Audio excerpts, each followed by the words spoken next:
का कारण है दर्शकों भ्रष्टाचार। भ्रष्टाचार के बाद वो एलजी से तू मैं करने लगे। प्रदूषण पर कुछ नहीं किया। दिल्ली वाले बोलते रहे क्या करेंगे, आप कुछ नहीं कर पाए।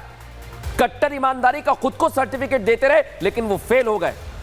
गाली गलौज पार्टी तरह तरह की बातें करने लगे और कई जगह तो गुंडागर्दी की तस्वीर आई आम आदमी पार्टी कार्यकर्ताओं। इधर सीबीआई और एसीबी जो एक्शन ले रहे हैं, जो ईडी एक्शन ले रही है, उन्हें सवाल खड़े किए गए, इसलिए डेंट मिला है दर्शकों। लेकिन अरविंद केजरीवाल की हार के सिर्फ यही कारण नहीं है दर्शकों, एक दो कारण नहीं है, बल्कि आम आदमी पार्टी की हार के कारणों की लिस्ट बहुत लंबी है।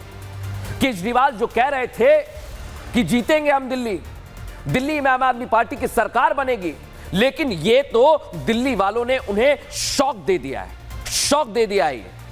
अरविंद केजरीवाल नई दिल्ली विधानसभा सीट से चुनाव लड़ रहे थे और वो खुद हार गए। जनता ने उन्हें नकार दिया है दर्शकों। क्या हुआ नई दिल्ली सीट से आपको बता दूं।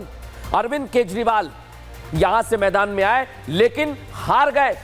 बीजेपी के प्रवेश वर्मा ने 4089 वोटों से उन्हें हराया है। सोचिए आप अरविंद केजरीवाल को, कैसे उन्होंने बुरी तरह से औंधे मुंह वो गिर गए, औंधे मुंह गिर गए। जनता ने एक बार उन्हें पावर में बैठाया, दूसरी बार बैठाया, लेकिन वो सोचने लगे, उन्हें घमंड आ गया। लेकिन जनता ये क्या किया है देख रहे हैं ना आप अरविंद केजरीवाल जी। अरविंद केजरीवाल कहते थे कि राजनीति नहीं करेंगे। झूठ की सारी पराकाष्ठाओं को उन्होंने पार कर दिया। एक समय उन्हें जनता ने अपनी ताकत का एहसास दिलाया है, आपको दिलाया है केजरीवाल जी। यह साबित करता है कि अरविंद केजरीवाल को उन्हीं का अहंकार ले डूबा है और कोई नहीं, सिर्फ अहंकार, भस्मासुर टाइप का। अरविंद केजरीवाल पीएम मोदी को चैलेंज कर रहे थे, बीजेपी को चैलेंज कर रहे थे, लेकिन दिल्ली वालों ने बता दिया कि उनके दिल में कौन है।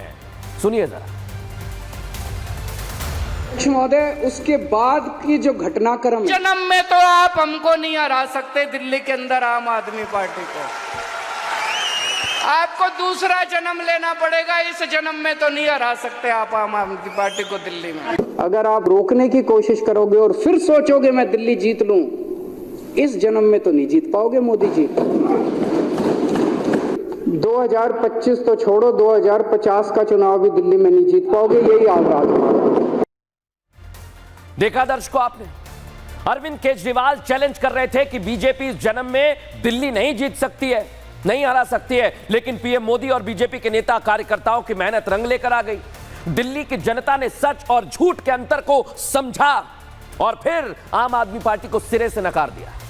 अरविंद केजरीवाल जी, इस जन्म तो छोड़िए, पीएम मोदी और बीजेपी ने इसी साल आपको हरा दिया, इसी चुनाव में हरा दिया।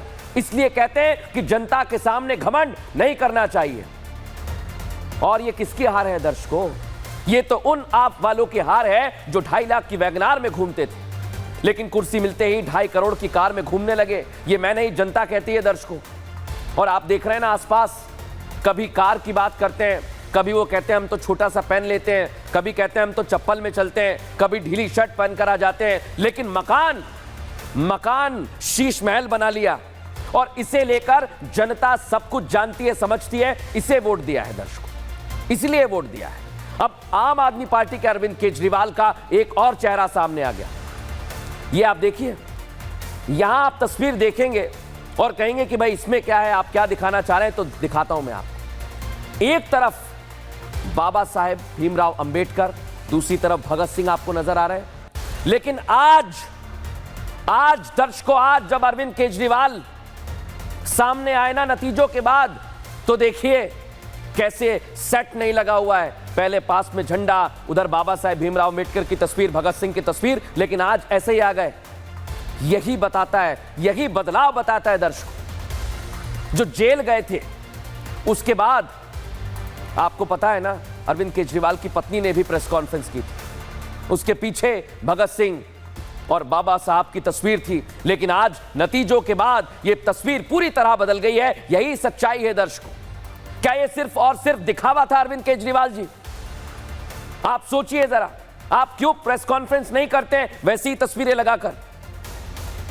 क्या आपने इसलिए बदल दी क्योंकि आप तो राजनीति बदलने आए थे और सिर्फ राजनीति के लिए तस्वीर लगाते थे?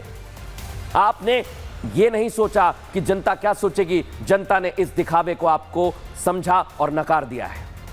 लेकिन विधानसभा चुनाव में आम आदमी पार्टी की आज हार हुई है। लेकिन इस पार्टी का पतन बहुत पहले शुरू हो गया था दर्शकों। मैं क्यों इस बात को कह रहा हूं? भ्रष्टाचार का मुद्दा अरविंद केजरीवाल के गले की फांस बन गया। मंत्री, विधायक, सांसद, खुद अरविंद केजरीवाल तक जेल चले गए। 2023 में जब दिल्ली में शराब नीति बनी थी दर्शकों, घोटाला हो गया उसमें, पूरी की पूरी पार्टी की साख झकझोर कर रख दी। मनीष सिसोदिया ने सीबीआई को लेकर बड़ी बड़ी बातें कही, लेकिन उसी सीबीआई ने गिरफ्तार किया। सत्येंद्र जैन को गिरफ्तार किया, मनी लॉन्ड्रिंग के आरोप में जेल में थे वो। बाद में अरविंद केजरीवाल तक की आज पहुंची ईडी और उसके बाद सीबीआई ने उन्हें गिरफ्तार किया। मैं वहीं पर मौजूद था दर्शकों उस दिन। पार्टी के अंदर टूट को दिखाती है ये तस्वीर। देखिए जरा इसे लेकर बीजेपी क्या कह रही है। ये जो कट्टर ईमानदार बोलते थे, वो कट्टर भ्रष्टाचारी ऐसे निकले जिसमें मुख्यमंत्री, उप मुख्यमंत्री, मंत्री, विधायक ये जेल की हवा खा करके आए। और उनका हारना इस बात को स्पष्ट करता है कि दिल्ली की जनता ने उनके जेल में जाने पर मोहर लगाई। इस बात को भी हमको समझना चाहिए। ये आपकी पार्टी के काले कारनामे हैं जिनके सारे राज एक एक करके सामने आ रहे हैं। इसलिए दिल्ली विधानसभा चुनाव के नतीजों के बीच दिल्ली सचिवालय को सील कर दिया है दर्शकों। आपको बता रहा हूं, एक एक फाइल खुलेगी, हर राज खुलेगा। ये जो आप तस्वीर देख रहे हैं ना, सचिवालय से दस्तावेज ले जाने पर रोक लगा दी है। फाइल, इलेक्ट्रॉनिक रिकॉर्ड आप नहीं ले जा पाएंगे। दिल्ली सरकार के सामान्य प्रशासन विभाग का आदेश आ गया है। रिकॉर्ड्स की सुरक्षा के लिहाज से रोक लगाई गई है। मंत्री परिषद के शिविर, कार्यालय पर भी ये लागू होती है। लेकिन दर्शकों, आज आपको एक बात बता दूं मैं, अब आपको दिल्ली में बड़ा सरप्राइज मिलने वाला है, क्योंकि आम आदमी पार्टी हार गई। तो क्या अब बीजेपी में सीएम कौन बनेगा? तीसरी पंक्ति से जैसे एमपी में मोहन यादव को बनाया वैसा होगा, राजस्थान में भजनलाल शर्मा को बनाया ऐसा सरप्राइज मिलेगा। दिल्ली में कौन सा सीएम होगा? प्रवेश वर्मा रेस में सबसे आगे चल रहे हैं, वीरेंद्र सचदेवा का भी नाम है और 3-4 नाम है। लेकिन एमपी राजस्थान से जो सीखा है, जो देखा है, क्या वही तस्वीर दिल्ली में होगी?